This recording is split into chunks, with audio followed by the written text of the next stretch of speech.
एवढे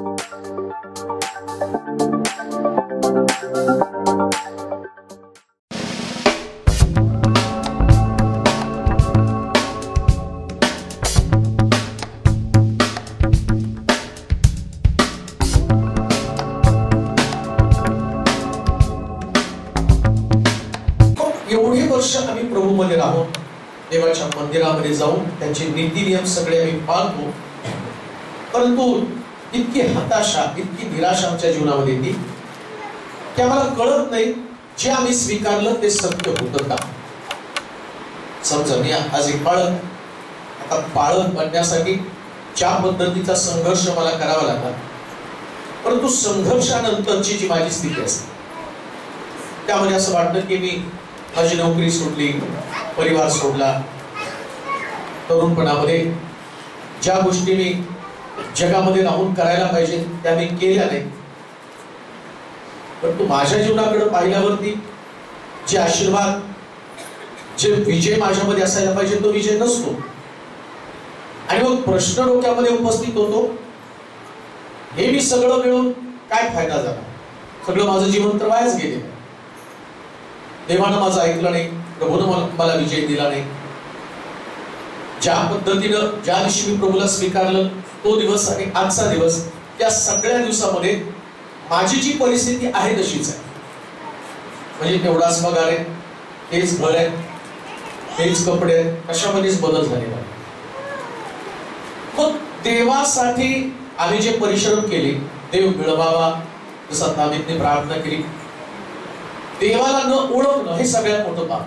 पण देवाची माझी तर ओळख झाली, आणि ओळख झाल्यानंतर जशी माझ्यामध्ये बदल व्हायला पाहिजे, बदल म्हणजे नुसतं मी असं नाही म्हणत की तुमच्या प्रार्थनामय जीवनामध्ये बदल व्हायला पाहिजे, तू जास्त प्रार्थना केली पाहिजे, जास्त वचन वाचलं पाहिजे, जास्त चर्चला जायला पाहिजे, हे सगळं तुमच्यामध्ये घडतं. पण प्रश्न हा आहे, तुम्ही हे सगळं करून सुद्धा देवानं तुमच्यात कुठं काय बदल केले?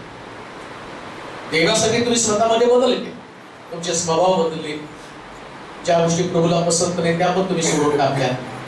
म्हणजे तुमच्यामध्ये चेंजेस झाले, माझ्यात चेंजेस झाल्यावर आता देवानं माझ्या परिस्थितीमध्ये पण चेंजेस केले पाहिजे, नाही का? त्याच्यासाठी जर प्रभू करणार, कोणी व्यक्ती इथं बसलेला असा इतका निस्वार्थी नाही की नाही मी प्रार्थना करतो देवाने मला आहे त्या स्थितीमध्ये ठेवा, म्हणजे मी आजारी तर आजारीच राहावं, माझ्याकडं कर्जबाजारी तर कर्जबाजारीच राहावं, अशी कुणाची स्थिती आहे. सगळ्याला वाटतं काहीतरी बदल व्हायला, परंतु एक यशस्वी जीवन किंवा आम्ही करत असलेल्या कामामध्ये आम्हाला विजय मिळण्यासाठी काय केलं पाहिजे, हा सगळ्यात मोठा प्रश्न, सगळ्यात मोठा प्रश्न होतो.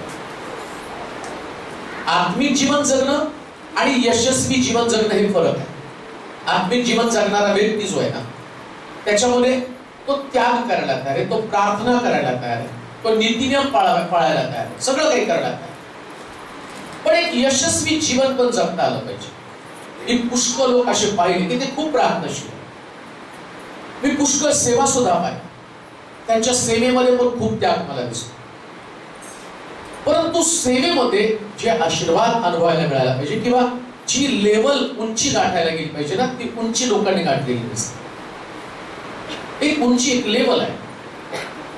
उत्पत्तीच्या पुस्तकामध्ये असं लिहिलंय की अब्रामाला देवानं हाक मारली आणि जसं तो त्याला सांगितलं मी तुला वचनदत्त देशाकडे घेऊन जातो, तर जाता जाता त्याची परिस्थिती बदलत गेली.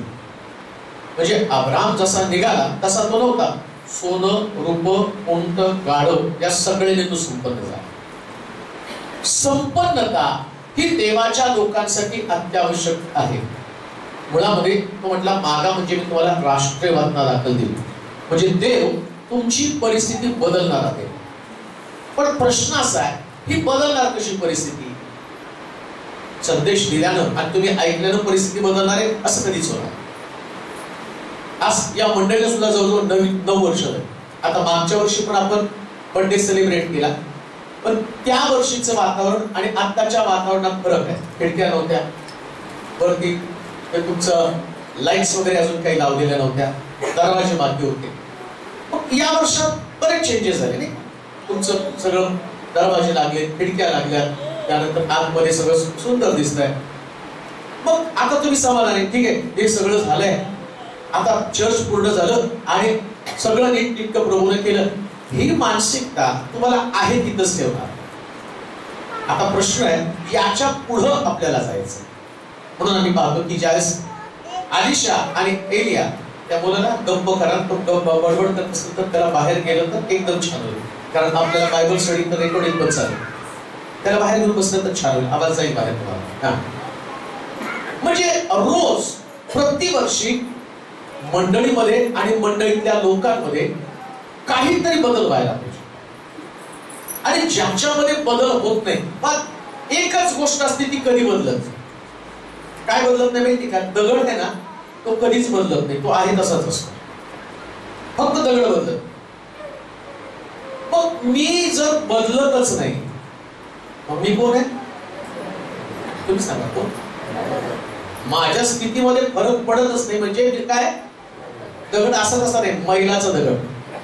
मैलाच्या दगडाचं काय वैशिष्ट्य माहिती का? कधी पण आलं ना औरंगाबादला येताना आम्ही त्या दगडाकडे बघतो, अजून किती लांब आहे.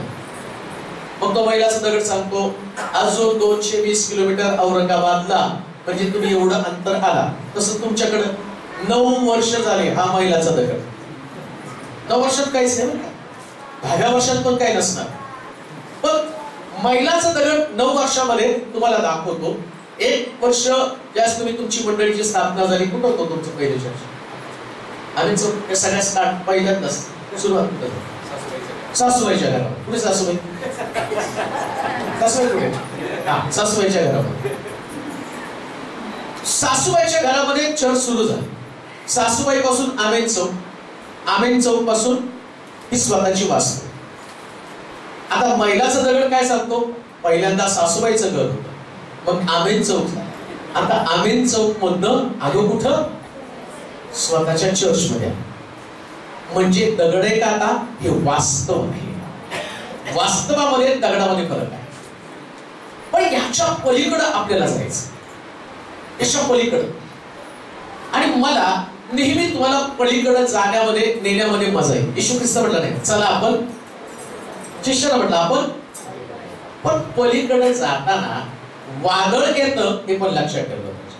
पलीकडे जाणं एवढं सोपं नसतं. पलीकडे जायचं, शिष्य म्हटले पलीकडे जायचं चला, आणि येशूनं झोपून घेतलं आणि तो झोपला आणि तिकडे शिष्य नावेत बसले आणि निघाले. तेवढ्यात मोठं वादळ झालं.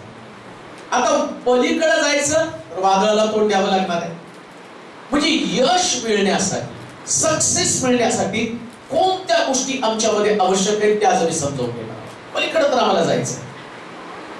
मी तर म्हणतो या मंडळीनं तृप्त मंडळी असता कामा नये. चर्चने कधीच समाधानी राहायचं नाही.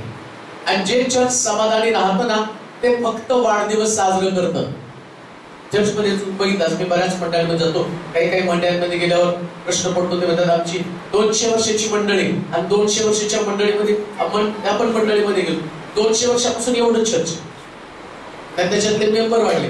बायबल स्टडीला गेल्यावर 200 वर्षाचं चर्च, आणि चर्च मध्ये बायबल स्टडीला 15 लोक. आता तुमचं चर्च 9 वर्षाचं आहे पण बायबल स्टडीला पण भरलं, याचा अर्थ जिवंत मंडळ.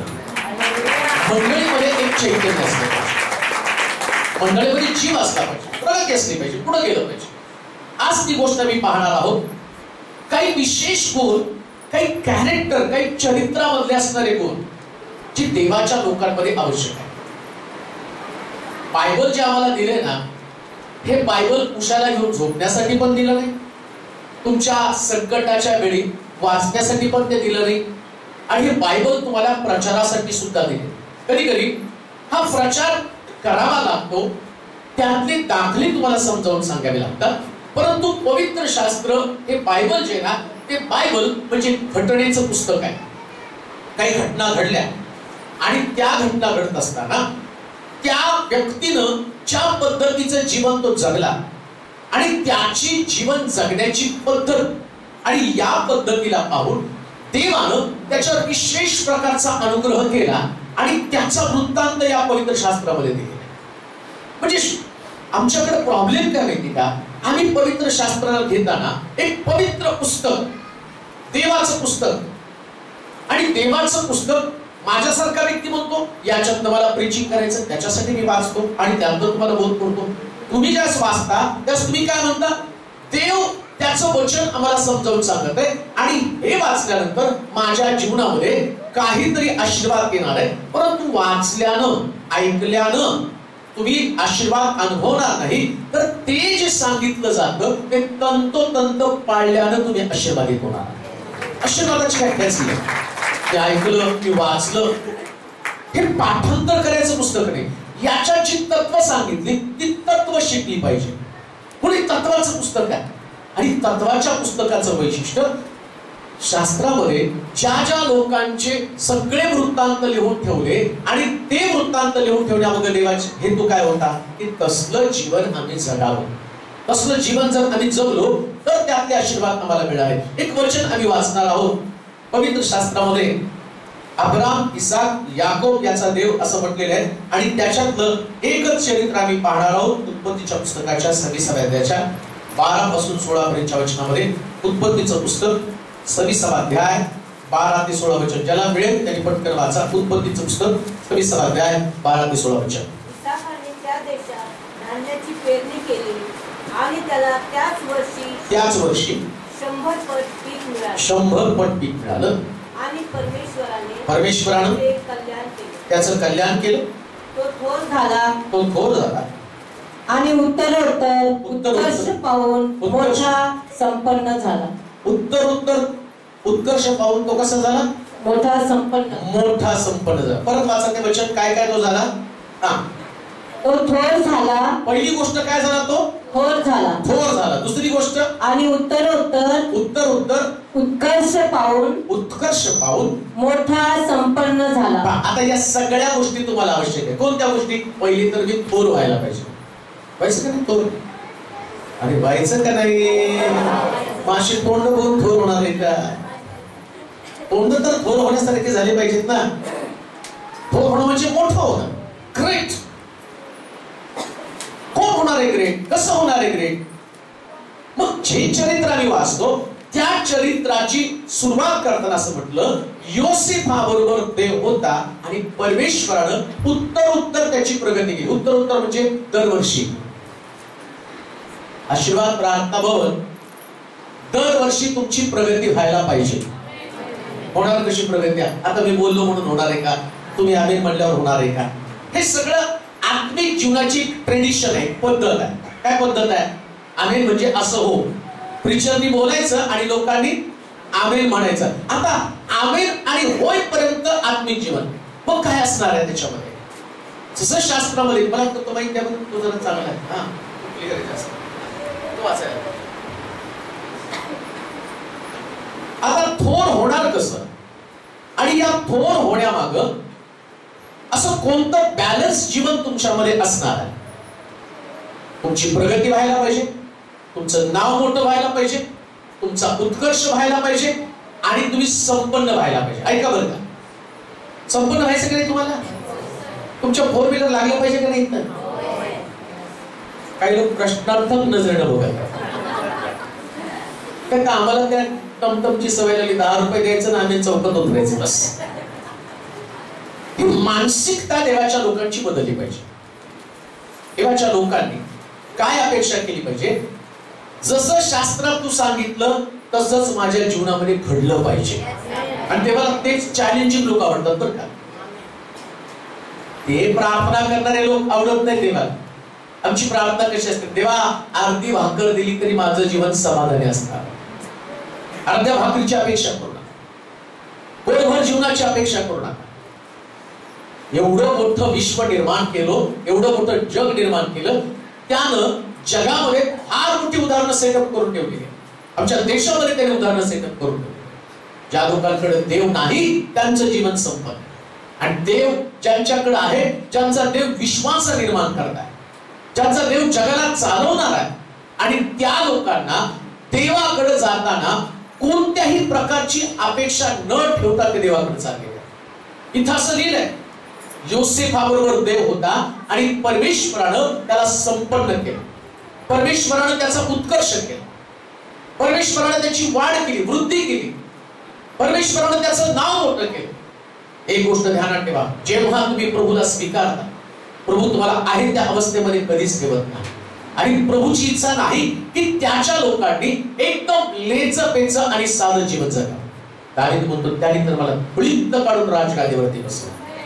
शास्त्र सांगतं येशू ख्रिस्त अपमानात पेरला गेला पण गौरवात उठवला गेला. हे देवाच्या लोकांचं वैशिष्ट्य आहे. जसं ख्रिस्ताचं जीवन आहे तसं तुमचं जीवन असलं पाहिजे. तुम्ही ज्या घरामध्ये राहता ते घर तुमचं राहण्याचं ठिकाण नाही. जसं दावीद राजवाड्यामध्ये गेला, मोशे राजवाड्यामध्ये गेला, देवाची इच्छा आहे की तुम्ही पण संपन्नतेकडे जावा. संपन्नता ही तुमच्या मालकीची, लक्षात ठेवा. तुमचं जीवन बदललं पाहिजे. मग हे बदलणार कसं? काही कॅरेक्टर असलं पाहिजे. इथं सांगितलं 5 वचन ते इसाहाकाने त्या देशात धान्याची पेरणी केली आणि त्याला त्याच वर्षी 100 पट पीक मिळाले. कोणत्या वर्षी हो? त्याच वर्षी. आम्ही पण 2024 मध्ये आलो आणि 2024 मध्ये आम्हाला 100 पट रिफंड झाला पाहिजे. 100% मिळालं पाहिजे. काय कधी कधी आम्ही वाट बघतो या वर्षी नाही पुढच्या वर्षी परिस्थिती सुधरेल आणि आम्ही पण कधी कधी आई वडील त्या लेकरांना सांगतात बाई धीर धर, आज ना उद्या तुझी परिस्थिती बदलेल. या वर्षी नाही तर पुढच्या वर्षी, 2 वर्षाने नाही तर 3 वर्षी, 3ऱ्या वर्षी बदलेल. मी तुम्हाला 2-3 वर्षाचं सांगत नाही, मी याच वर्षासंबंधानं तुम्हाला सांगत आहे. जेही तुम्ही काम कराल त्याच्यामध्ये 100 पट तुम्हाला परत मिळणार. सेवा करता 100 पटीनं परत फेड मिळणार. सेवा करण्याला देव सेवकाकडनं सेवा फुकट करून घेत नाही. एक गोष्ट लक्षात ठेवा. मी प्रभूची सेवा करतो ना, मी फुकट सेवा करत नाही. प्रभूची सेवा करताना देव असं नाही म्हणत तू माझी फुकट सेवा कर मग मी स्वर्गात तुला प्रतिफळ. आपला देव हा जर तरचा खेळ करणारा देव नाही. तो म्हणतो जेव्हा तू करशील त्याच वर्षी तुला प्रतिफळ दे, त्याच वर्षी तुम्हाला प्रतिफळ देणार. म्हणून ज्याची तुम्ही सेवा करता इतकं तुमचं मनामध्ये पक्का देवावरती विश्वास असला पाहिजे. तो 100 पट पीक मला देणार. किती मी धावपळ करणार आहे, किती मी प्रभूच्या राज्यासाठी काम करणार, त्याचं प्रतिफळ मला देव देणार. पण देणार कसं? देव बोलल्यावरती ते करणार आहे का? काय होतं इसाकामध्ये की त्या इसाकानं जे पेरलं आणि 100 पट पीक आलं. आम्ही जे पेरतो त्याचं 100 पट पीक यायला पाहिजे. किती तुम्ही प्रार्थना केल्या, किती दानार्पण, दशांश अर्पण तुम्ही प्रभूला दिलेले, तुम्ही देऊन तर गरीब झाला, तुमचं गेलं. पण बायबल मध्ये आम्ही पाहतो त्याला शांत बसायचं, एकदम शांत बसायचं. शांत बस रे, एकदम शांत बस नाही तर बाहेर पडतो तुला. शांत बस. हे माझ्या अशी 2-2च बायबलसाठी असते, तशीच मला आवडते. 100 पट पीक दिलं म्हणजे तुम्ही जे दिलं त्याचं 100 पट तुम्हाला आलंच पाहिजे. आणि बायबल मधून धरून तुम्हाला सांगतो विधवेनं 1 भाकर दिली, तिला 3.5 वर्षाचं मिळालं का नाही? 5 भाकरी 2 मासे 12 टोपल्या मिळाल्या का नाही? मग तुम्हाला काय मिळत नाही? बायबल बिघडलंय का? बायबल बिघडत नाही. मग बिघडलं कोण? कोण बिघडलं? आम्ही बिघडलो आणि आम्हाला रिपेअर व्हायचंय. आता बायबल नाही बिघडत, देव नाही बदलत. देव बोलतो ते करतो. परत देव बोलतो ते करतो का? कारण देवाकडे देण्यासाठी फार आशीर्वाद आहे. माझ्याकडे जर नसलं तर मी त्यावेळेस तुम्हाला सांगेन की माझी ती ताकद नाही, पण देवाची ताकद आहे ना. असं म्हटलं देवाकडं आकाश कपाटामध्ये, आकाश कपाट म्हणजे देवाचं कपाट काय? आकाश त्याचं कपाट आहे. खाली बस बाळा, खाली बस रे. आकाश त्याचं कपाट आहे आणि एवढे आशीर्वाद त्याच्याकडे आहे आणि ते आशीर्वाद त्याला द्यायचे. मग देणार कोणाला? सगळ्याला नाही मिळत बरं का आशीर्वाद. आता रांग लावून ठेवली, जसं प्रार्थनेला रांग लावून ठेवतात ना, द्या ना आशीर्वाद, द्या ना आशीर्वाद. मग सगळ्याला आशीर्वाद मिळतो का? मग या जगात सुद्धा सगळ्यांनी रांगा लावून ठेवलेल्या. मग आशीर्वाद मिळणार कोणाला? कॅरेक्टर. देव चरित्र तपासतो, एक व्यक्तीचं चरित्र पाहतो, त्याला वाटतं आशीर्वाद द्यायचे. आता समजा इथं एवढे सगळे लोक आहेत, ते पण पाळक आहे, मी पण पाळक आहे, इथं बसलेले काही लोक समर्पित आहेत. पण देवाला आशीर्वाद द्यायचं तर त्यांचं चरित्र पाहणार, माझं चरित्र पाहणार, आम्हीचं चरित्र पाहणार. आता देवाला द्यायचे 10,000 रुपये, पण तो एकाचं चरित्र पाहणार. समजा तिघांचे चरित्र चांगले असतील तर 3,333 रुपये आमच्यामध्ये वाटेल. पण प्रभूला एकच सापडला चांगलं चरित्र असल्यावर तर 10,000 एकालाच मिळणार का नाही? म्हणून लक्षात ठेवा, चरित्र असं बनवा की सगळे आशीर्वाद तुमच्याकडे यायला. जीवन, हे जीवन आहे. आशीर्वाद डिवाइड कधीच होणार नाही, तेव्हा शोधत असतो. मग त्यानं इसाहाक शोधला आणि काय त्याचं चरित्र, त्याचे जवळजवळ 7 प्रकारचे गुण आम्ही पाहणार आहोत 2 दिवसामध्ये. पाहूया किती गुण पाहता येईल. उत्पत्तीच्या पुस्तकाच्या 22व्या अध्यायाच्या 6 पासून 9 पर्यंतच्या वचनामध्ये. उत्पत्तीचं पुस्तक 22वा अध्याय 6 ते 9 वचन. तेव्हा अब्राहमाने होमार्पणासाठी लाकडे घेऊन आपला पुत्र इसाहाक त्याच्या पाठीवर ठेवलं आणि आपल्या हाती विस्त व सुरा घेतला आणि ते दोघे बरोबर चालले 9 पर्यंत. तेव्हा इसाकाने आपला बाप अब्राम यास म्हटलं, बाबा. तो म्हणाला, काय म्हणतोस बाळा? त्याने म्हटलं, बाळा, विस्त व लाकडे आहेत, पण होमार्पणासाठी कोपरे कोठे आहे? त्यास अब्राम म्हणाला, बाळा, देव स्वतः होमार्पणासाठी कोकरू पाहून देईल. आणि ते दोघे बरोबर चालले. देवाने त्याला सांगितलेल्या ठिकाणी ते आले. तेव्हा अब्रामाने तेथे वेदी उभारली, तीचवर लाकडे रचली आणि आपला पुत्र इसाहाक यास बांधून वेदीवरच्या लाकडावर ठेवलं. बस 26व्या अध्यायामध्ये आम्ही पाहिलं, परमेश्वरानं त्याचं नाव मोठं केलं, त्याला थोर बनवलं, त्याची उत्कर्ष झाला आणि तो फारच सामर्थ्यवान झाला. म्हणजे 26व्या अध्यायामध्ये प्रभूनं त्याला थोर बनवलं, सगळे आशीर्वाद दिले. पण 22व्या अध्यायामध्ये जे त्याचं चरित्र होतं ना, ते चरित्र पाहून या इसाकाला देवाने आशीर्वाद. 26व्या अध्याय नंतर आहे आणि 22व्या अध्याय. 22व्या अध्यायामध्ये प्रभूनं त्याला टेस्ट केलं.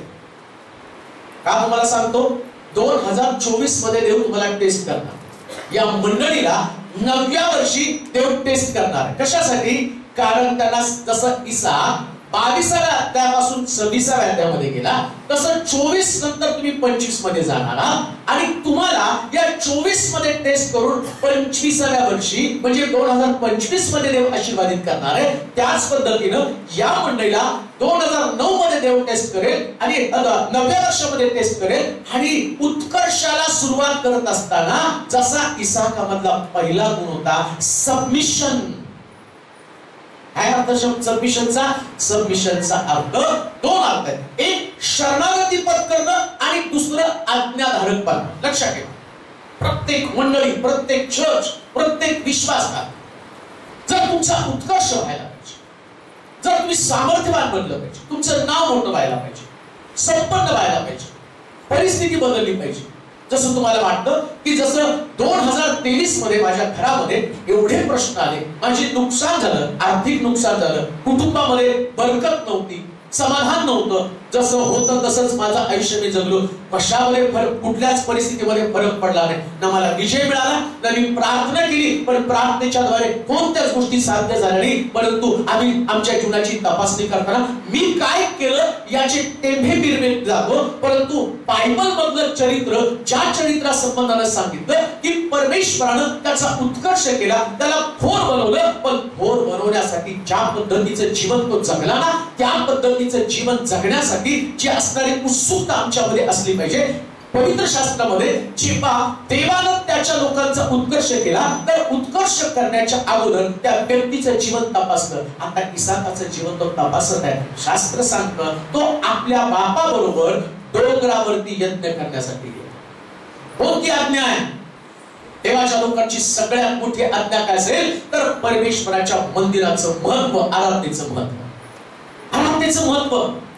परमेश्वराने त्याला सांगितलं उपासनेच्या डोंगरावरती तू जा आणि तिथं जाऊन नुसती तुला उपासना करायची नाही, जे तुझं प्रिय, जे तुला आवडतं, त्या तुझ्या एकुलता एक मुलगा इसाक याला तुला वेदीवरती द्यावं लागतं. आणि इसाका संबंधाने मी पाहतो, इसाक आपल्या बापाबरोबर जाताना काय शब्द वाचलाय तिथं, परत एकदा वाचा, काय चर्चा चालू होते त्यांची. तेव्हा अब्रामानं होमार्पणासाठी लाकडे घेऊन आपला पुत्र इसाहाक याच्या पाठीवर ठेवली. का?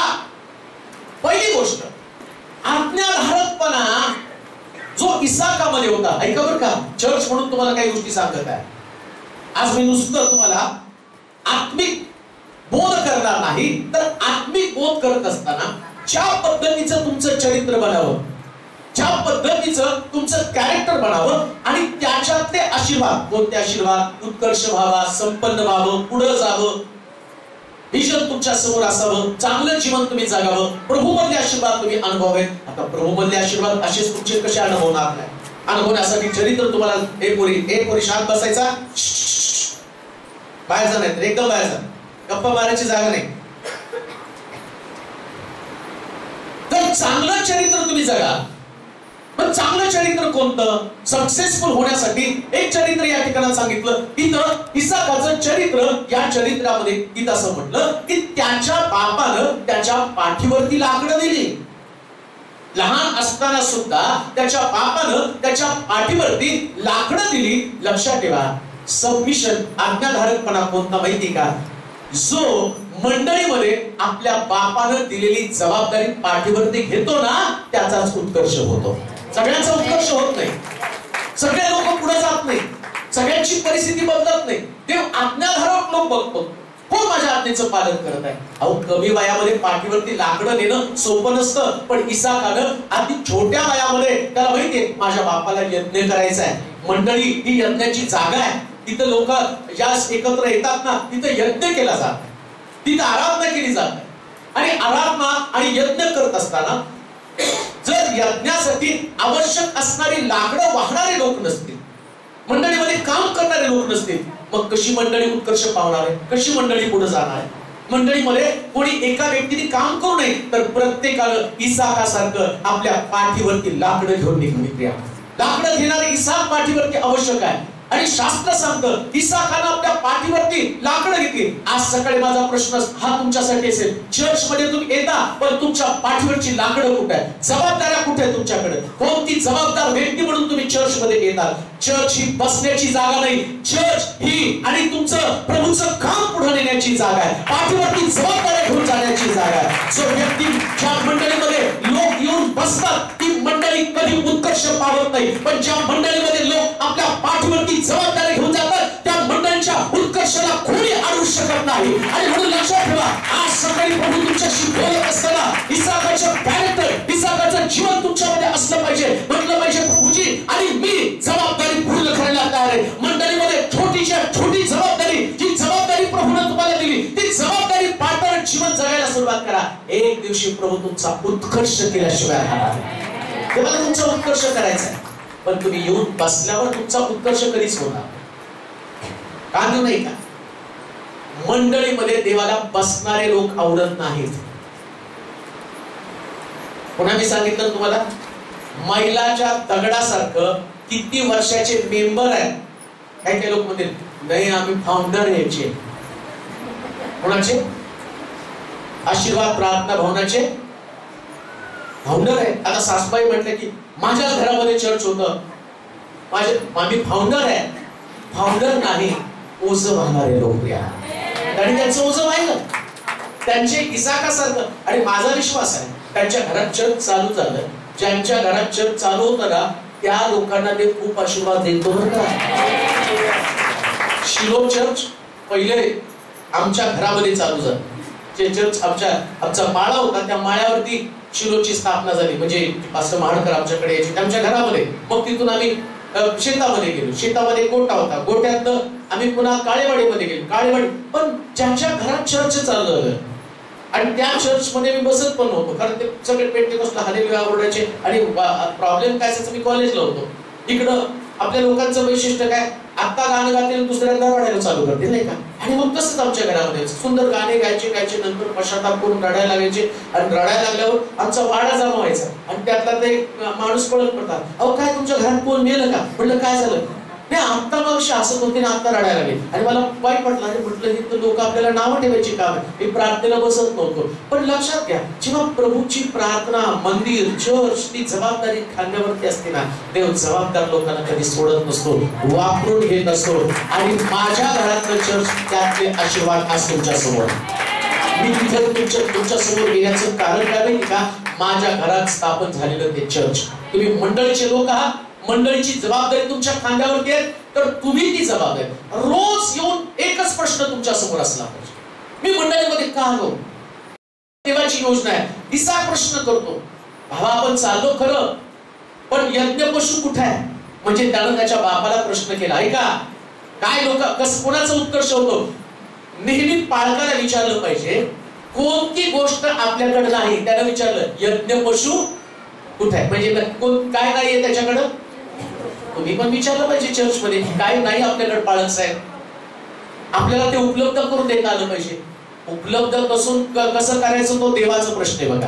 उत्तर पण त्यांनी छान दिले. वाचा बरं, त्या ते वाचल्यावर तुम्हाला समजेल. तेव्हा अब्राहमाने होमार्पणासाठी लाकडे घेऊन आपला पुत्र इसाक याच्या पाठीवर ठेवलं आणि आपल्या हाती विस्त व सुरा घेतला. काय घेतलं? विस्त आणि सुरा. इसाकानं काय घेतली? इसाकाच्या पाठीवर ठेवलं. आणि अब्राहमाच्या हातात काय होतं? पाळकाच्या हाती सुरा आणि विस्तवच असतो. आणि ज्या पाळकाच्या हातात सुरा आणि विस्तव नाही, तो पाळक कामाचं नाही. पण माझ्या तोंडात विस्तव बरं कसा? हे तू गप्प बसतो. नंतर विस्तवानी नाही ऐकलं तर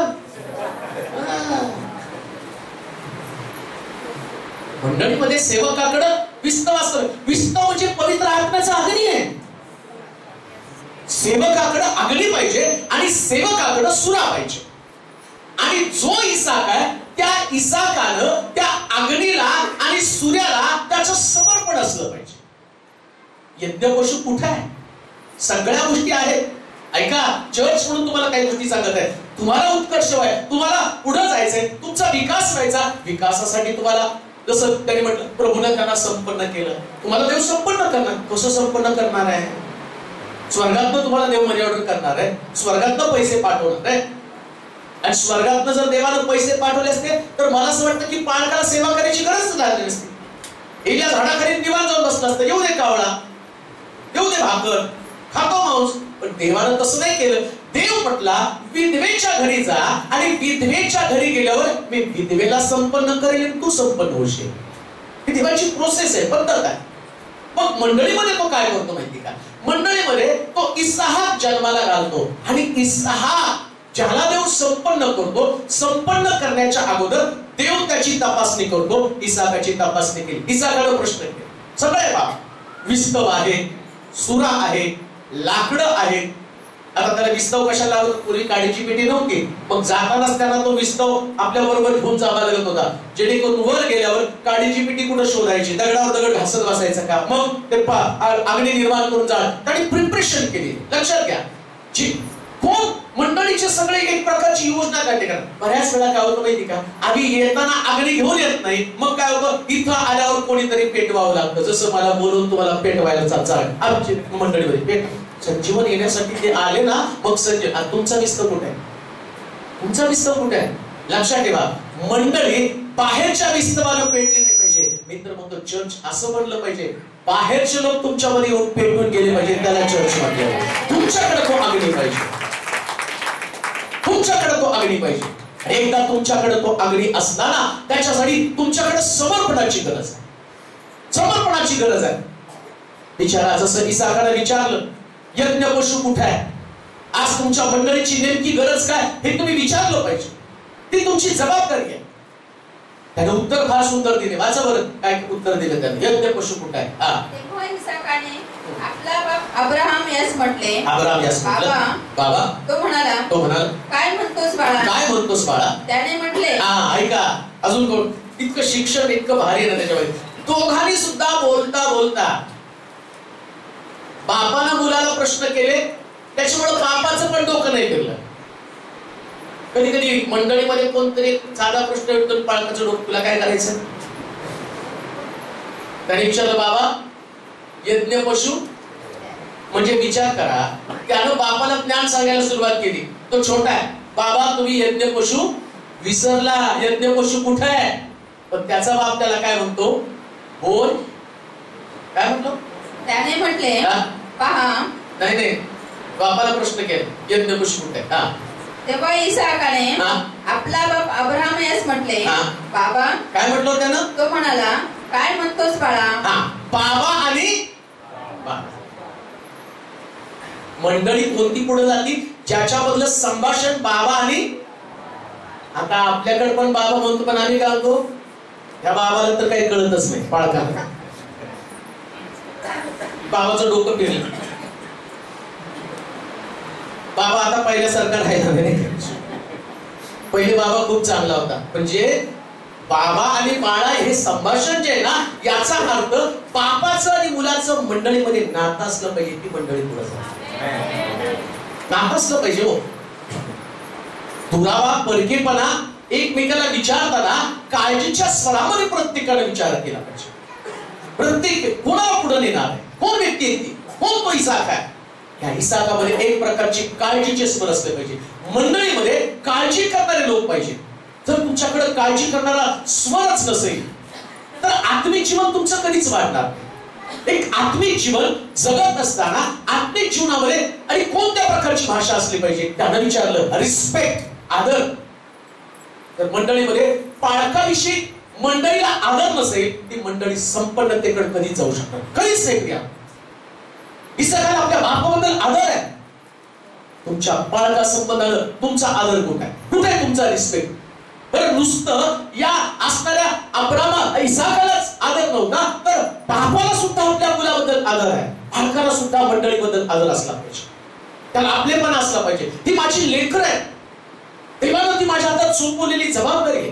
या प्रत्येक व्यक्तीचं तारण आणि तिला देवाच्या सानिध्यामध्ये वरच्या अनुभवामध्ये तिला न्यायचंय. त्यानं इसाक छोटा आहे म्हणून त्याला खाली पण ठेवलं नाही. आम्ही पाहतो अब्रामानं इसाकाला डोंगरावरती नेलं. प्रत्येक आत्मिक बापानं आपली मुलं आत्मिक जीवनामध्ये नेहमी वरच नेली पाहिजे. तरी कधीच खाली ठेवता कामा. तुमची मुलं सर्वोच्च पातळीवरती आत्मिक जीवनामध्ये गेली पाहिजे. त्यांना जगीत जीवन दाखवू नका. अब्रामानं जगीत जीवन नाही दाखवलं, त्यानं काळजीचा स्वर नाही दाखवला, त्याला वेदी दाखवली, त्यानं अर्पण दाखवलं, त्यानं आणि लाकडं दाखवली, त्यानं विस्तव दाखवला. हीच गोष्ट ज्या मंडळीमध्ये नेहमी पवित्र आत्मा पाळत दाखवतो, ती मंडळी आत्मिक जीवनामध्ये सगळ्यात वर असते. तुमची मंडळी पवित्र आत्म्याला पुढे घेऊन जाणारी मंडळी असली पाहिजे. इसाक कोण आहे? जो इसाक त्याचं लक्ष जसं त्या विस्तवाकडे लागलं आणि तसं या मंडळीमध्ये जर लोकांचं लक्ष पवित्र आत्म्याकडे जर लागलं, तर मला तुम्हाला सांगू द्या, तुमची मंडळी आहे त्या अवस्थेमध्ये नाही. 9 नंतर 10 वर्षामध्ये जाल तर ही मंडळी अग्नीनं भरलेली, सामर्थ्यानं भरलेली असावी, ही प्रभूची इच्छा आहे. म्हणून आत्मिक जीवन तुमचं फार महत्वाचं आहे. बाकी तुमच्याकडे किती संपन्नता आहे, तुमच्याकडे बाकीच्या कोणत्या गोष्टी, याला व्हॅल्यू 0 असणार आहे. सगळ्यात मोठं मंडळीमधली देणगी कोणती असेल तर येशू ख्रिस्त म्हटला, मी जातो आणि तुमच्यासाठी कैवारी आत्मा पाठवतो. ही मौल्यवान देणगी. हा विस्तव महत्वाचा आहे. विस्तव असला तर अर्पण होणार, विस्तव असला तर अग्नी पेटणार आहे. आज तुमच्या आतमध्ये तो विस्तव पाहिजे. आतमध्ये ती धग पाहिजे. कोणती धग? मला देवाचं काम करायचं, हे विस्तव आहे. हा विस्तव जर पेटला ना आतमध्ये, लक्षात ठेवा, तुम्ही तसेच राहणार नाही. तुम्ही सर्वोच्च पातळीवरचा अनुभव घेणार. वरचा अनुभव तुमच्याकडे यायला पाहिजे. आणि अजून एक गोष्ट मला सांग, जेव्हा जेव्हा देवाचे लोक आत्मिक जीवनामध्ये वर गेले, ऐका बरं का, येशू ख्रिस्तानं सुद्धा 3.5 वर्ष सेवा केली. येशू ख्रिस्ताच्या पायावरती मरियेनं अलाबस्त्र कुपी, जिचं मोल जवळजवळ 1.5 लाख रुपयापर्यंत होतं. एवढी मोल त्या काळातली म्हणतात. 300 दिनारची ते असणारी अलाबस्त्र कुपी येशूच्या चरणाजवळ त्यांनी फोडली. म्हणजे सेवेमध्ये आत्मिक जीवनामध्ये येशू सर्वोच्च पातळीवरती होता, तर जगामध्ये असणारा सगळ्यात मोठा आशीर्वाद पण त्याने अनुभवला. अजून त्याच्या पलीकडे जाऊन तुम्हाला सांगतो, आत्मिक जीवनामध्ये लोकांना तुम्ही सर्वोच्च पातळीवरती द्याल तेव्हा काय होतं.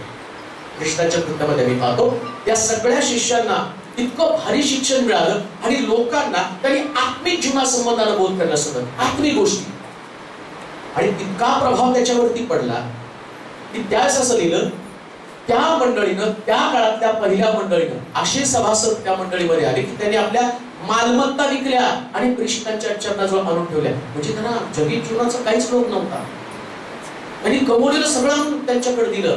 आज मंडळीमध्ये काय, तुम्ही जेवढं त्यांना जग दाखवा तेवढं ते जगाकडे अट्रॅक्ट होणार आहे. त्यांना वाटतं पैसा मिळवला पाहिजे, त्याला वाटतं ज्ञान मिळवलं पाहिजे, त्याचा सारा फोकस त्यांच्याकडे. पण आत्मिक जीवनामध्ये ज्या मंडळी सर्वोच्च पातळीवरती, आणि सर्वोच्च पातळीवरती आल्याचा अनुभव काय झाला माहिती का, तिकडं लोकांनी आपलं सगळं सोनं रूप, जागा, जमीन, घरदार विकली आणि प्रेषितांच्या चरणाजवळ आणून ठेवले. आणि ते लोक तिथं मिळेल ते खाऊ लागले. श्रीमंत लोक, त्यांना त्यांचं धन, त्यांना असं वाटलं धनापेक्षा सुद्धा मोलमान अशी गोष्ट आम्हाला मिळाली.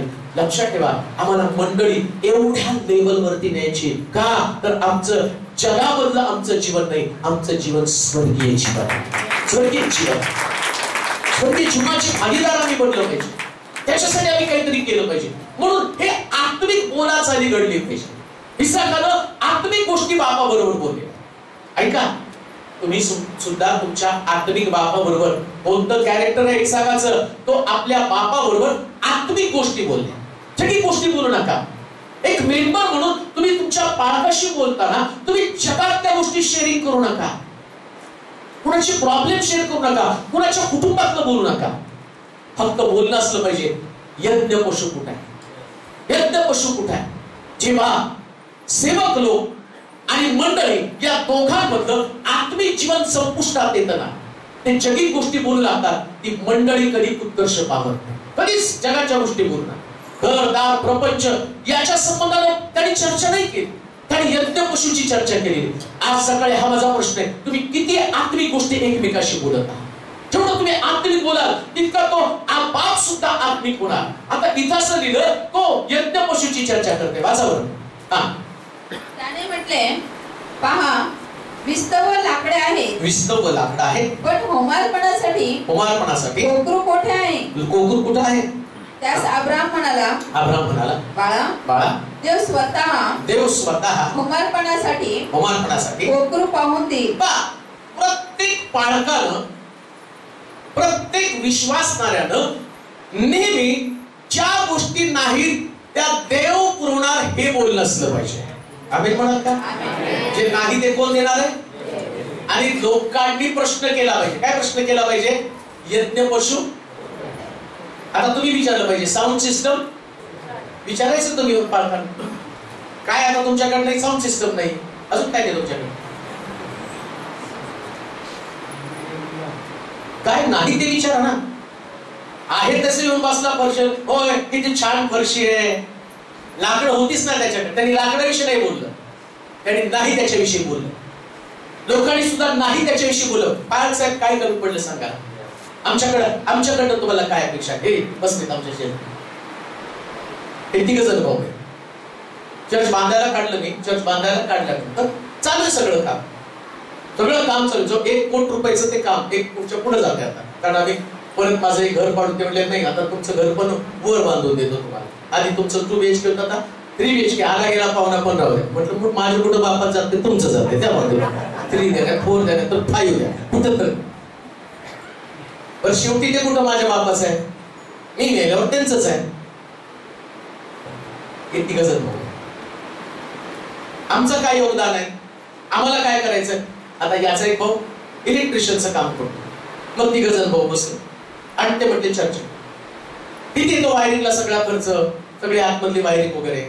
मग तो इलेक्ट्रिशियन आहे, तो स्वतः चर्चचं काम करतो. त्याने म्हटलं चल 5-6 लाखापर्यंत चल आपण तिघ जोडून टाकू. ते माझ्याकडे नाही आले, ते आले त्यांनी सांगितलं तुम्ही त्या वायरिंगचं काळजी करू नका, ते काही 5-6 लाख रुपये ते सगळं आमचं आम्ही बघून घेतो. जे नाही त्याची चर्चा झाली. माझं काय भूमिका आहे, माझं काय योगदान आहे. मंडळी ही बसण्यासाठी नाही, योगदान देण्यासाठी.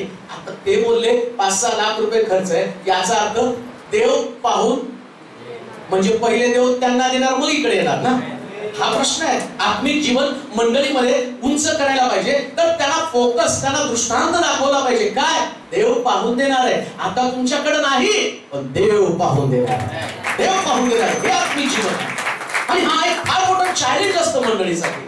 म्हणून इस्रायल लोक रानामध्ये परमेश्वरानं त्यांना प्रवासामध्ये त्याच गोष्टी दाखवलेल्या.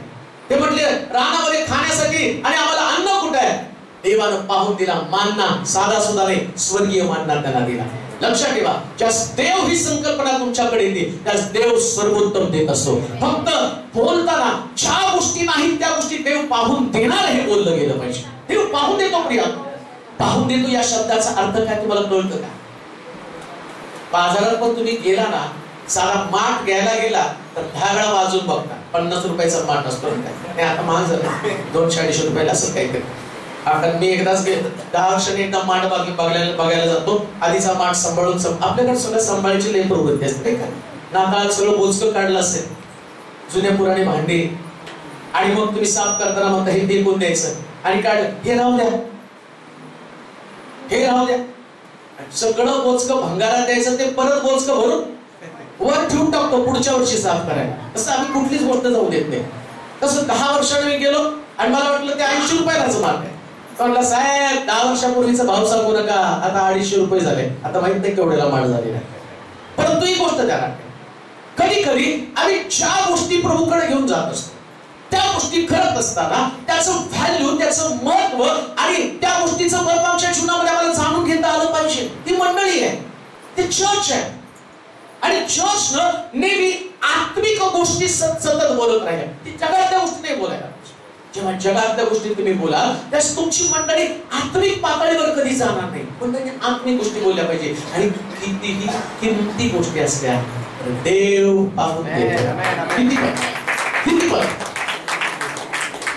अजून एक गोष्ट मला सांग, तुमच्या योग्यतेप्रमाणे देव देत नाही, देव त्याच्या योग्यतेप्रमाणे देतो.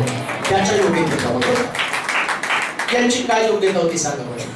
काय तुमच्या काल सिस्टर आमची काय योग्यता नव्हती. माझी काय योग्यता होती? माझा बाप 1 नंबर अट्टलदार आणि माझं घर कसं होतं माहिती का? आमच्या घरामध्ये प्रार्थना करताना माळा असायचा, खाली आम्ही राहायला होतो. किती भाडं होतं आमच्या घराला? 22 रुपये. ते पण थकत होतं. म्हणजे माळा मिळाला 22, पण त्याच्या अगोदर 12 रुपये भाडं होतं. आणि ते भाडं पण आम्ही नीट भरत होतो. तो घराचा मालक यायचा तसं आमचे वडील खाटेखाली लपून बसायचे, कारण भाडं द्यायची ताकद नव्हती. 12 रुपये पण भाडं भरता येत, 22 रुपये भाडं झालं. आणि का भरता येत नव्हतं? आमचे वडील घरामध्ये प्रार्थनेला लोक आले की त्यांना प्रार्थना करणारे लोक नव्हते, पिणारे वडील. तर ते काय करायचे? बिडीचा एक मोठा बंडल आणायचे, एकत्र बांधायचे आणि सगळ्या बिडीचा बंडल एकदम पेटवायचे आणि वर धूर सोडायचे. का? तर प्रार्थना करणाऱ्या लोकांना ठसका लागावा आणि ते घराकडे निघून जावे. आणि ते करायचे आणि मग प्रार्थना बंद व्हायची, ते घेऊन जाईल. मग विचार करा, हे सगळं असं कुठून? बरं, प्रार्थना संपल्यावरती रात्री 2 वाजेपर्यंत आमच्या घरात भांडण असायची. सगळी गल्ली जमा व्हायची. शेवटी गल्लीतले लोक आम्हाला सांगायचे, अरे तुम्ही ख्रिस्ती आहात का कोण आहात? तुमच्या घरामध्ये एवढी भांडण. खाण्यासाठी पैसे, कर्ज बाजारी, सावकार यायचे, घरातले भांडे उचलून न्यायचे आणि ती भांडी पण रिकामी व्हायची. काहीच नाही आमच्याकडे. विचार करा, काही कुवत नसताना आज प्रभू तिथं आणतो. देव माझी योग्यता पाहत नाही, त्याच्या योग्यतेवर मागवतो. हे आत्मिक जीवन. आपण लेकरांना आत्मिक गोष्टी सांगितल्या पाहिजे. तुमच्याकडे जे नाही ते देव तुम्हाला देणार. आणि लक्षात घ्या, आशीर्वाद चर्च, एक गोष्ट लक्षात ठेवा, तुम्ही आज जे तुमच्याकडे नाही, मी देवाचा सेवक या नात्याने तुम्हाला सांगतो, देव तुम्हाला पाहून देणार. पाहून देणार. माझा मुद्दा होता पाहून देणार. बाजारात माठ आणायला गेला तरी तुम्ही पाहून देता, त्याची व्हॅल्यू नसती, पण त्याला वाजवून तुम्ही बघता. विचार करा, तुम्ही तर ज्या मोलवान गोष्टी नाही तेवढं त्याला पाहून देता, प्रभू तुम्हाला मोलवान वस्तू देणार, किती विशेष प्रकारे पाहून देणार. बेस्ट मधली बेस्ट तुम्हाला देणार. पण सबमिशन असलं पाहिजे, समर्पण. तुमचा आज्ञाधारकपणा त्याच्यामध्ये असला पाहिजे. इसाकाचा आज्ञाधारकपणा काय? तो म्हटला देव पाहू देईल. ऐका बरं का, आता हे दोघं बापले डोंगरावरती गेले.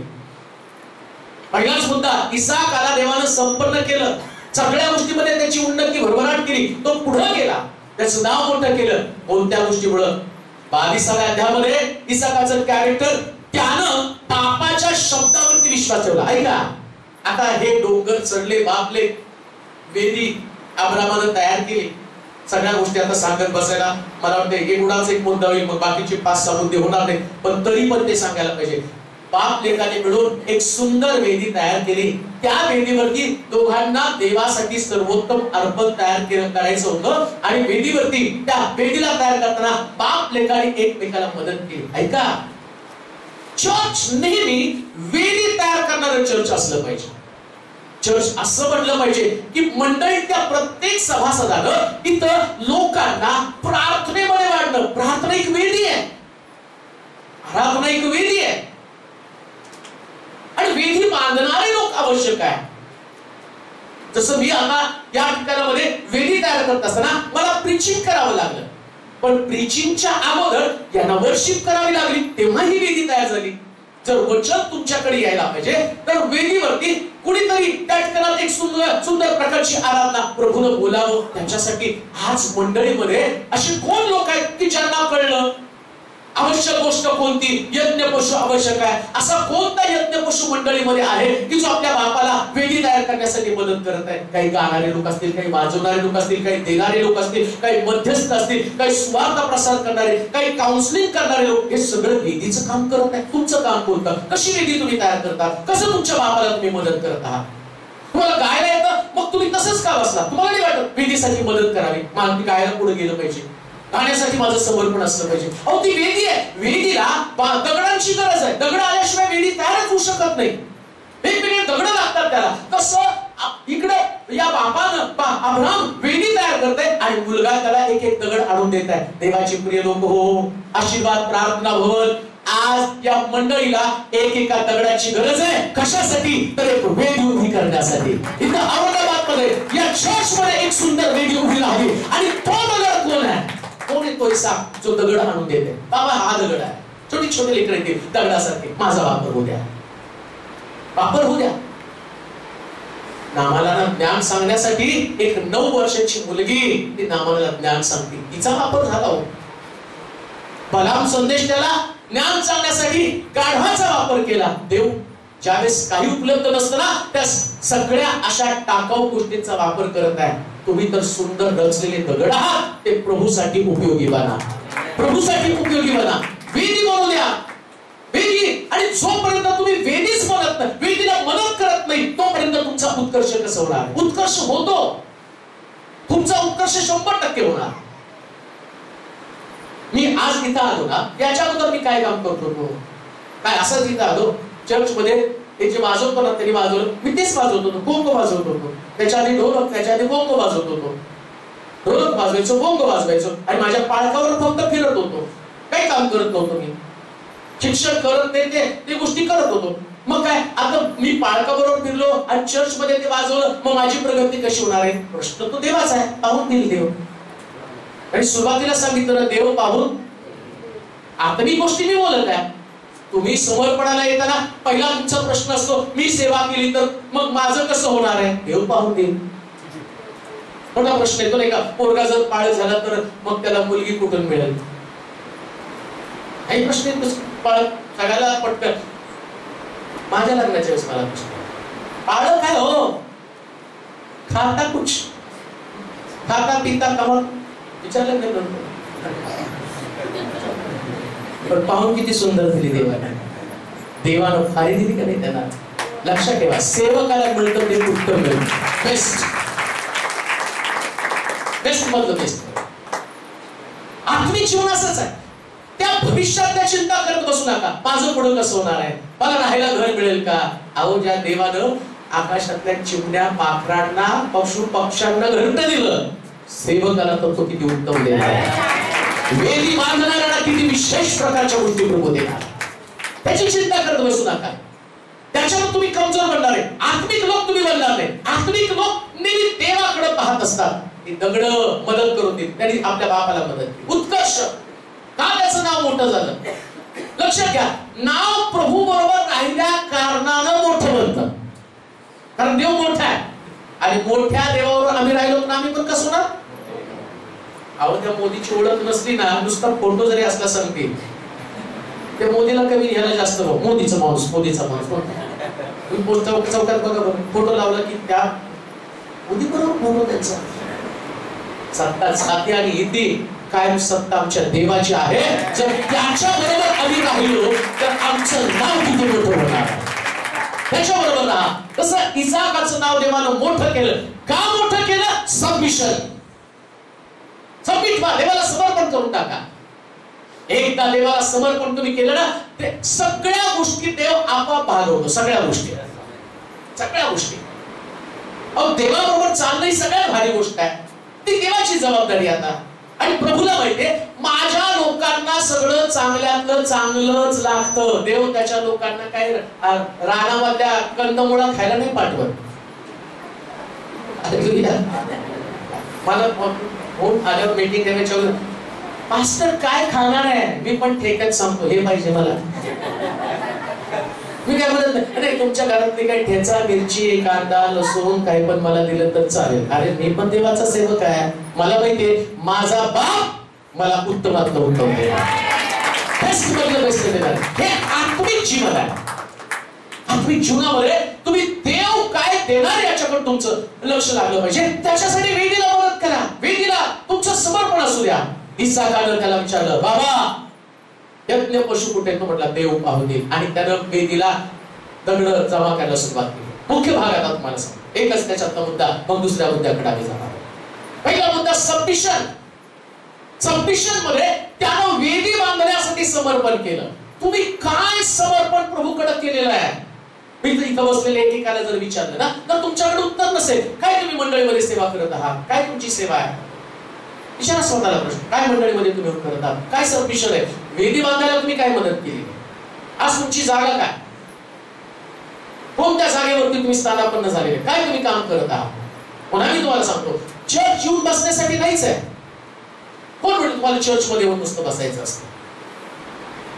येशूने 12 शिष्य निवडले. या 12 शिष्यांमध्ये अभिषेक होता. एक त्या ठिकाणात मेला. पण पेत्र याकोब योहान मंदिरामध्ये प्रार्थनेच्या प्रहरी जात असताना त्यानं सुंदर नामे दरवाजाचा लंगडा भिकारी मंदिरामध्ये घेऊन गेला. तुम्ही किती लोकांना आणलेला आहे? काय वेदी बांधण्यासाठी मदत? कुठे दगड तुमचे? काय वेदीला जी बांधण्यासाठी आवश्यक दगड ती कुठे दगड तुमच्याकडे? ती दगड तुमच्याकडे नाही. तुमचं स्थान तुम्हाला माहित नाही. म्हणून तुमचं स्वतःला प्रश्न असला पाहिजे माझं काम काय? तसं आज या माझ्या भावाला त्याचं काम माहितीये. त्याला ड्रायव्हिंग करून काहीतरी असलं सगळी कामं तो बाजूला ठेवतो पण तो माझ्याबरोबर येतो. त्याला कामाने यशातला भाग नाही. तो येतो त्याचं काम करतो. त्याला त्याचं काम कळत आहे. फोटो काढणं रेकॉर्डिंग करणं त्याचं काम आहे. तसं त्या ठिकाणामध्ये रथ साबळे त्यांना माहिती त्यांच्या पालकाबरोबर जायचंय आणि ते घेऊन जातात कुठं पाठवतील तिथं. मग काय त्यांना बिझनेस नाही का? पण देवानं त्यांच्या कामात त्यांना आशीर्वादित केलंय, उत्कर्ष केलाय. केलंय का नाही ब्रदर? तुमच्या मला येतात साक्षी की प्रभूनं मला एवढं का? हे तुमचं ज्ञान नाही, हे तुमचं समर्पण आहे. आणि समर्पणातले आशीर्वाद देऊन तुम्हाला देतो. समर्पणातले आशीर्वाद तुमच्याकडे असतात. इसाक उत्कर्ष पावला. इसाक त्याची वाढ झाली. लक्षात ठेवा तुम्ही प्रार्थना करता आणि म्हणता देवा मला वाढव. देव तोपर्यंत वाढवत नाही जोपर्यंत तुम्ही आत्मिक जीवनामध्ये वाढत नाही. आत्मिक जीवनामध्ये वाढा. सगळ्या भौतिक गोष्टीमध्ये प्रभू तुम्हाला वाढवा. सगळ्या गोष्टींमध्ये आत्मिक जीवनामध्ये वाढा. आत्मिक जीवन जेव्हा तुमचं वाढतं ना त्यास तुमच्याकडे एवढे आशीर्वाद येऊ लागतात. एवढे आशीर्वाद. तुम्हाला आशीर्वादासाठी कोणाकडे हात पसरण्याची गरज नसते. देव आपोआप तुम्हाला देत असतो. सगळं काही देव तुम्हाला देत असतो. एक मुद्दा आता जाता सबमिशन काय असतं ते तुम्हाला सांगतो. इसाक बापाला प्रश्न करतो बाबा लाकड आहे, इंधन आहे, पिस्तळ पण आहे, सुरा पण आहे, यज्ञ पशु. सबमिशन काय असतं ते तुम्हाला सांगतो. आता इसाक वर झाला, वेदी रचली, लाकडं पण बांधली आणि आजूबाजूला बघतो. सबमिशन सांगतो बरं का, ज्याला समर्पण म्हटलेलं आहे. समर्पण काय तुम्हाला सांगतो. सगळं त्यांनी चेक केलं. वेदी पण तयार झाली. वेदी बांधण्यासाठी बापाला मदत पण त्यांनी केली. आता मदत करत असताना जो प्रश्न त्यांना विचारला यज्ञ पशु कुठे? आता यज्ञ पशु नाही. आणि तेवढ्यात त्याच्या बापानं त्याच्याकडे पाहिलं आणि म्हटलं यज्ञ पशु तूच आहे. आता तुला वेदीवरती अर्पण व्हायचंय. ऐका सबमिशन, समर्पण, आज्ञाधारकपणा काय ते मी तुम्हाला सांगत आहे. आता इसाक त्याच्या बापानं अब्रामने त्याला पकडलं, वेदीवरती त्याला बांधलं. त्या काळचा सीन थोडासा लक्षात घ्या. हा इसाक जास्त मोठा नाही, 9 ते 10 वर्षाचा इसाक आहे. आणि इसाकानं आतापर्यंत यज्ञ पशु कसा कापतात, सुरीची भूमिका काय आहे आणि त्या असणाऱ्या विस्तवाची भूमिका काय, त्या सगळ्या भूमिका जवळून पाहिलेल्या आहेत. त्यानं पाहिलं की माझ्या बापानं आतापर्यंत ज्या तो त्याच्या बापाला विचारतो यज्ञ पशु कुठे आहे, म्हणजे त्याला यज्ञ पशुचं अर्पण कसं करतात, त्याचे कसे तुकडे करतात, यज्ञ पशुच्या गळ्याला सुरी कशी लावतात, तो कसा आणि मारल्यावर गळ्याला सुरी लावल्यावर यज्ञ पशु कसा तडफडतो, कसं रक्त वाहतं आणि त्या यज्ञ पशुचे तुकडे करून त्याला वेदीवरती कसं जाळतात आणि ते विस्तवावर टाकल्यावर कशी आग लागती आणि त्याचं सगळं शरीर जळतं. हे सगळं चित्र इसाकाच्या डोळ्यासमोर आहे. आणि त्याचा बाप त्याला पकडतो आणि वेदीवरती बांधतो. त्याला कळतं आता यज्ञ पशु मी आहे, माझ्या गळ्याला सुरी लावणार, माझ्या नरड्यातनं रक्त वाहणार, माझी तडफड होणार, माझे तुकडे होणार. आणि ज्या विस्तवा संबंधानं मी माझ्या बापाला प्रश्न केला तो विस्तव मला भस्म करणार आहे, परंतु तरी सुद्धा त्याच्याकडे सबमिशन होतं, त्याच्याकडे आज्ञाधारकपणा होती. जर माझा बाप म्हणत आहे तर या वेदीवरती मी अर्पण व्हायला तयार आहे. लक्षात ठेवा, कधी कधी आणि तुम्हाला इतक्या कठोर आणि कठोर अनुभवातून जावं लागतं की तुमची तडफड होणार आहे, तुमच्या गळ्याला सुरी लागणार आहे, तुमचे तुकडे होणार आहे, परंतु हीच तुमची अवस्था तुम्हाला उत्कर्षाकडे घेऊन जात असती, तुमच्या उन्नतीकडे घेऊन जात असती. म्हणून लक्षात ठेवा, समर्पण करा, असं समर्पण करा. आणि गळा आणि सुरी याच्यामध्येच यज्ञ पशु आहे, याच्यामध्येच तुमचं उत्तर आहे, याच्यामध्येच तुमची प्रगती आहे. इकडं इसाकानं वेदीवरती पडल्यावर तो रडला नाही, तो अर्पण व्हायला तयार झाला. लक्षात ठेवा, जे लोक अर्पण व्हायला तयार होतात प्रभू त्यांचा उत्कर्ष करतो. अर्पण होणाऱ्या लोकांचा उत्कर्ष, अर्पण व्हा ना. आणि प्रभू ख्रिस्ताशिवाय त्यानं कोणाचंच अर्पण वेदीवरती होऊ दिलं नाही. फक्त येशूचं अर्पण झालं. तुम्हाला फक्त प्रोसेस मधनं जावं लागतं. तुमच्याकडं इतका तुम्हाला त्रास भोगावा लागत नाही जितका येशू नको. म्हणून पहिली गोष्ट मी पहिली आज्ञाधारकपणा. म्हणून आज्ञेमध्ये राहा, सेवकाच्या आज्ञेमध्ये राहा, वचनाच्या आज्ञेमध्ये तुम्ही राहा. का, कशाला, हा प्रश्न कधीच देवाच्या सेवकाला करू नका. आमेन म्हणाल का, कशाला, मग असं का. बऱ्याच लोकांच्या डोक्यात येतात चर्च मध्ये असतात, मग आम्हीच करायचं का, मग बाकीचे नाहीत का करणारे. तुमची डोकी येतात ना, बाळासाहेब चांगली नोकरी लागावून प्रार्थना करा, पण तेव्हा नाही वाटत का दुसऱ्यांसाठी प्रार्थना करा, त्यांचं उत्कर्षासाठी तुमचं डोकं पुढं. आणि अर्पण द्यायचं तर मग ते नाही का, यांनी दिलं का, त्यांनी दिलं का, तुमचा. म्हणून सुरुवातीला म्हटलं तुम्हाला वाटतं ना 2024 मध्ये पुढे जायला पाहिजे. आता कुठं म्हणते मानाडोर जावं वाटतं तर अर्पण व्हा, सबमिशन, सरेंडर व्हा, देऊन टाका स्वतःला वेदीवरती. इसाकाने देऊन टाकलं वेदीवरती. नाही बाबाला प्रश्न केला, असं पण नाही म्हटलं बाबा थोडा वेळ वाट पहा, खाली जाऊन दुसरा यज्ञ, ऐका, खाली जाऊन यज्ञ पशु घेऊन या, मला काढून टाका आणि यज्ञ पशु मागा. लक्षात ठेवा, देवानं जी तुम्हाला जागा दिली ती अर्पणाची जागा आहे. बेस्ट मधलं बेस्ट प्रभूला देण्याचा प्रयत्न करा. अजून काय घडलं माहिती का, त्यानं आज्ञाधारकपणा दाखवल्याबरोबर इकडं बापानं त्याच्या गळ्याजवळ सुरी नेली. इकडून देवाचा आवाज आला, अब्रामा आपला हातावर एड का झुडुपामध्ये गुंतलेला आहे. आणि तो म्हटला इसाक, आता इसाक नसणार आहे, तो अनेक राष्ट्रांचा बाप असणार आहे. याच्यापासून मी मोठं राष्ट्र निर्माण करणार. महान राष्ट्राची निर्मिती त्याच्यामध्ये लपली. तुमच्या अर्पणामध्ये तुमचं मोठेपण लपलेलं आहे. लक्षात ठेवा, तुमचं अर्पण, त्या अर्पणाचं महत्व समजा. समर्पण, आज्ञाधारकपणा तुमच्यामध्ये असते. अर्पण करायला कधीच मागं पुढं पाहू नका, का करू नका. प्रभू सांगतो तर बिनधास्त करत राहा. तुम्हाला माहिती का, मी माझ्या 17 वर्षाच्या सेवेमध्ये, माझी 17 वर्षाची अगोदरची सेवा सगळ्यात कठीण होती. आता माझी सेवा खूप छान, मला काही काळजी करावी लागत नाही. सगळ्या गोष्टी आपोआप मिळत राहतात. पहिली मिळत नव्हत्या, देत पण नव्हतं. पण त्या 17 वर्षामध्ये कपडे सुद्धा प्रभूने दिले तर मी घालत नव्हतो. चप्पल सुद्धा प्रभूने दिली तरी मला विचार या पोराला त्यांना विचारा, तुम्ही सांगते ज्यावेळेस घरात निघायचो ना आईला सोडून, तस मी रडत रडत निघायचो. गाडीमध्ये बसल्यावरती डोळ्यात अश्रू असायची. का? एमकॉम झालेला व्यक्ती, परंतु आई धुणं भांड्याचे काम करायला जाते आणि तिला संधिवाताचा त्रास आहे आणि हात तिचे वाकडे, ती तिथे लांब जात होती आणि ते धुणं भांडे करून स्वयंपाक करून हे कुटुंब चालवत होते. ते घरातली सगळी अवस्था बघितल्यावर रडत रडत बाहेर पडायचं. पण वाटत होतं की आता मी सेवा सोडली तर लोक कशी नाशाकडे जातील. हे शिक्षण देऊन मला मोठं केलं, पण आता तिच्या उपयोगाला मी पडत नाही. तर पुण्यापासून सोलापूर पर्यंत येताना माझं मन एवढं कष्टी दुःखी असायचं की कसं करावं, तिचं काय करू शकत नाही मी तिच्यासाठी. आता मी सेवा पण सोडू शकत नाही, पण अर्पण झालं त्या. पण आता जी प्रभूने अवस्था दिली ती सर्वोत्तम आहे, उत्कर्ष पुढे जाणं आहे. हा देव विश्वासू देव आहे. 100% तुमच्या विश्वासूपणाचं प्रतिफल देव तुम्हाला देणार आहे. तो माणूस नाही आपल्या शब्दापासून बाहेर घेण्यासाठी. आज जे तुम्ही किंमत चुकवत आहात ना, याच्यापेक्षा अधिक प्रभू तुम्हाला देणार, अधिक. माझ्याकडे त्यावेळेस मला वाईट वाटत नव्हतं की मला कपडे नाही, मी जुने पुराणे कपडे घालतो. मला नव्हतं कधी वाईट वाटत की माझ्याकडे कपडे नाही. पण आज माझ्याकडे किती कपडे आहेत, आज माझ्याकडे किती लक्झरी कपडे प्रभूने दिलेले आहेत. का दिलं? त्यावेळेस माझं समर्पण.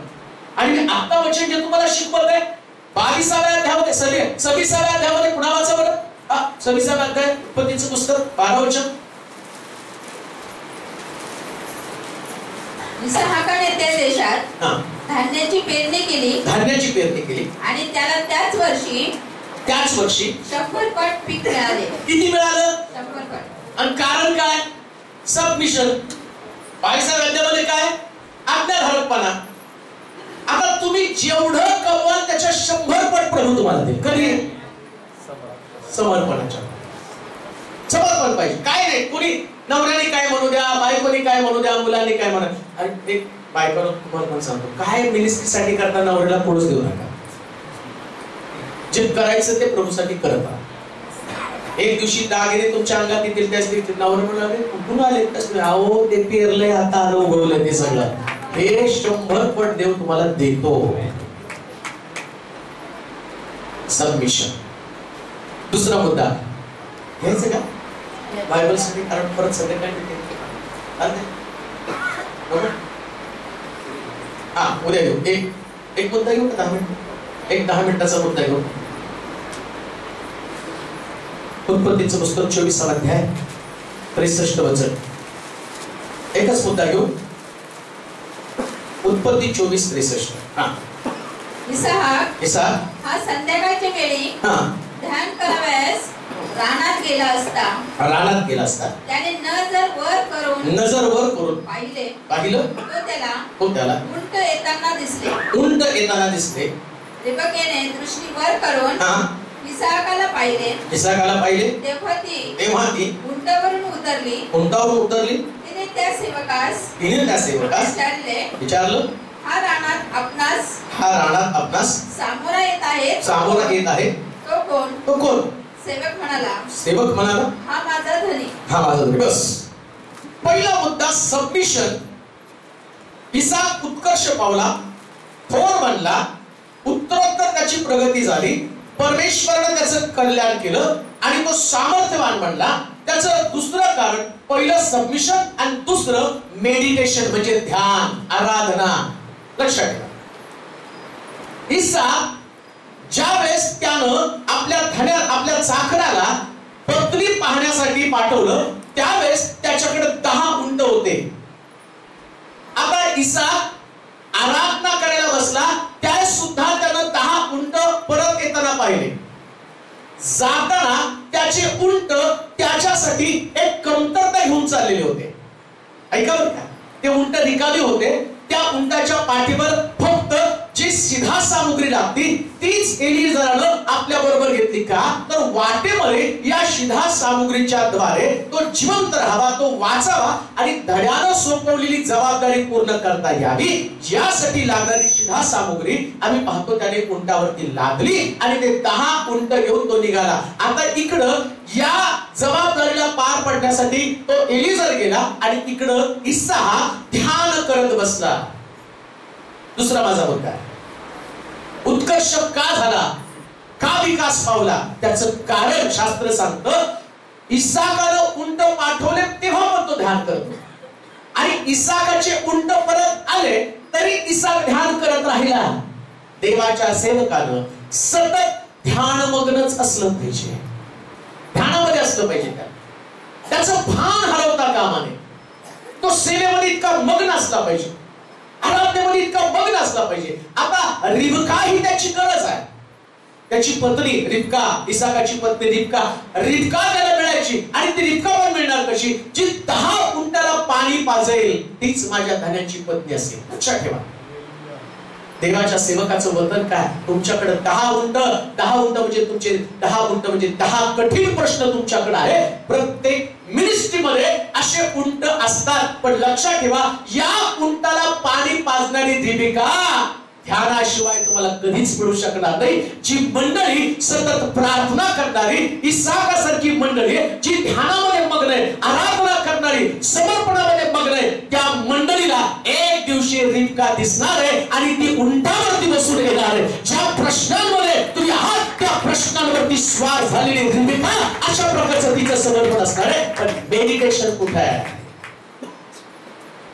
मेडिटेशन फार महत्वाचं आहे. आयुष्य जर टाइमपास मध्ये घालवलं, लक्षात ठेवा, जर टाइमपास करत सेवेला प्रभूमध्ये येताना सुरुवातीचं आयुष्य फार सुंदर असतं.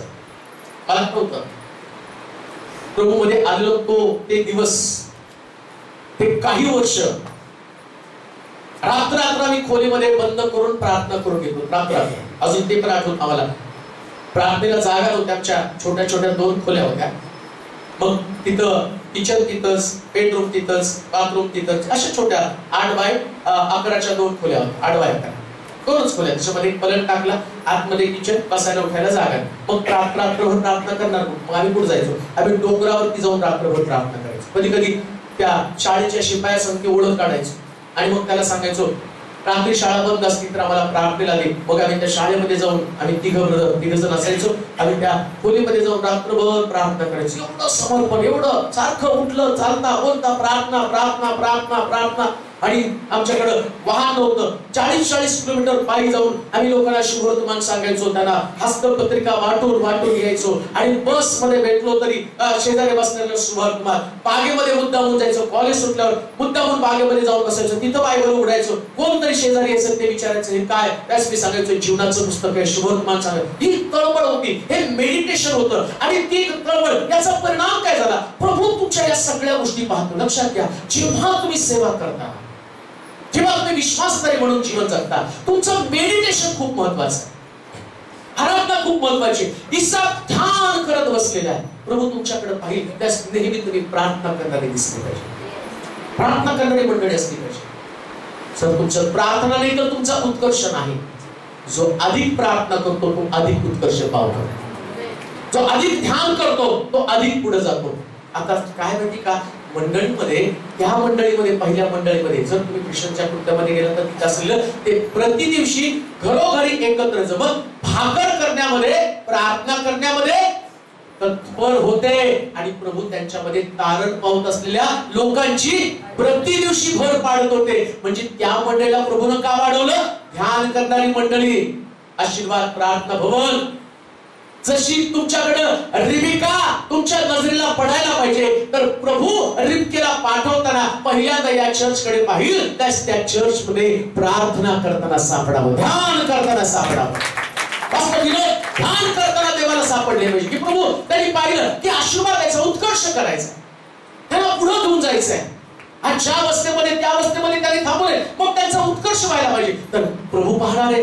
औरंगाबाद मध्ये एवढे सेवक आहेत, आता कुणाला तरी पुढे देवाला न्यायचंय. मगाशी मी तुम्हाला सांगितलं, माझ्याकडे जर या ठिकाणामध्ये एवढे लोक आहेत, आम्ही 3 जण या ठिकाणामध्ये, आणि देवाला 30,000 रुपये वाटायचे, तर आमच्या वाटेला 10,000 रुपये येतील. पण समजा इकडं 3घांपैकी एक व्यक्तीच खूप ध्यान करत बसलेला आहे आणि प्रभूचं सारा फोकस त्याच्याकडे गेला आणि प्राप्त होतो, बाकीच्यांना 2घांना हे 10,000 देण्याच्या ऐवजी वाचताना पवित्र शास्त्रामध्ये इकडचं तिकडचं दाखला सांगत नाही. एकाला 1000 दिले, एकाला 2000 दिले, एकाला 5000 दिले, एक 5नी 10,000 कमवले, 2नी 4000 कमवले, एकानं पुरून ठेवले. आता ज्याने 2000 चे 4000 केले त्यानं काय केलं प्रभूनं? ज्यानं 5 चे 10 केले त्याला देऊन टाकलं. म्हणजे प्रभूचं देणं कसं असतं? व्यापार कोण कसा करतो, कोण कशी प्रार्थना करतो, कोणाचा त्याग किती आहे, तसं प्रभू. आता आम्ही दोघं पण प्रार्थना करतो. आमच्या प्रार्थनेमध्ये मी थोडी प्रार्थना करतो, थोडं जग येतं, थोडी प्रार्थना करतो, थोडं जगाला पाहतो, थोडं पाप करतो, थोडं प्रार्थना करतो. प्रभू त्या व्यक्तीला दूर करतो आणि अशा व्यक्तीला निवडतो ज्याच्याकडे 100% समर्पण आहे. लक्षात ठेवा,